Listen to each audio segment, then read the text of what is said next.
దాదాపు 40 సంవత్సరాల పైన ఆయన రాజకీయాల్లో ఉన్నారు. మొన్ననే అమరావతి మళ్ళీ పునఃప్రారంభించుకున్నాం. ప్రధానమంత్రి గారు వచ్చారు. ప్రజలు స్వచ్ఛందంగా రాష్ట్రం నుంచి మేము బస్సులు పెట్టడానికి సరిపోలే, దాదాపు 5 లక్షల మంది పైన మరి ప్రధానమంత్రి గారు సభకు రావడం అనేది నిజంగా ప్రతి ఒక్కరి గుండెల్లో ఏ రకంగా ఉందనే దానికి ఇదే ఒక నిదర్శనం.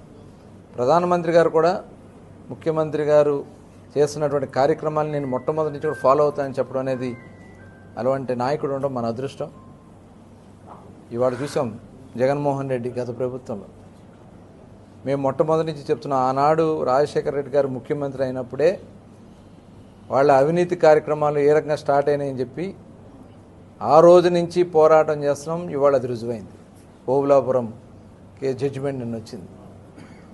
ఓబులాపురం జడ్జిమెంట్లో 7 సంవత్సరాల శిక్ష పడిందంటే ఆనాటి నుంచి చేసినటువంటి పోరాటం, ఆ పోరాట అనేక మందిని ఇబ్బంది పెట్టారు, జైల్లో పెట్టారు. మా వాళ్ళ మీద కేసులు, మొన్నటి వరకు కూడా కేసులు దాదాపు 23 మంది మీద పెడితే 3 చనిపోయారు. 20 మంది మీద మొన్ననే లాస్ట్ మంత్ కేసు కొట్టేశారు. ఇది తెలుగుదేశం పార్టీ ప్రజలకి జవాబుదారీగా ఉండదనేది ఇదే ఒక నిదర్శనం. ఇవాళ జగన్మోహన్ రెడ్డి చేసిన దీంట్లో ఓబులాపురం కేసులో ఖచ్చితంగా జగన్మోహన్ రెడ్డి కూడా పాత్ర ఉంది. తప్పకుండా అవన్నీ కూడా బయటకు వస్తాయి.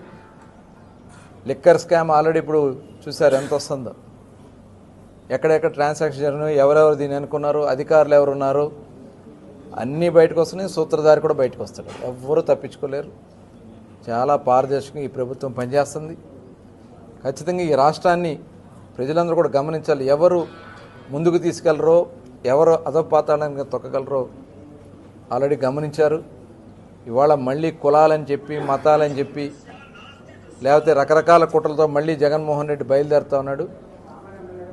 దాంట్లో భాగమే మొన్న తిరుపతి ఇష్యూస్ని, ఆవులు చనిపోయినాయి అని చెప్పి అక్కడ రెచ్చగొట్టే కార్యక్రమం. అలాగే మొన్న రాజమండ్రిలో ఒక పాస్టర్ చనిపోతే దానికి మతాల మధ్యన చిచ్చు పెట్టే కార్యక్రమం. మరి ఇలాంటి కార్యక్రమాలన్నీ కూడా ముస్లిం సోదరుల మధ్యన చిచ్చు పెడతానికి వక్ఫ్ దీని మీద తప్పుడు సమాచారాలు ఇవ్వడం, ఇవన్నీ కూడా ఒకసారి ప్రజలు గమనించి మరి ఈ మంచి ప్రభుత్వాన్ని అండగా ఉండాలని కోరుతాం.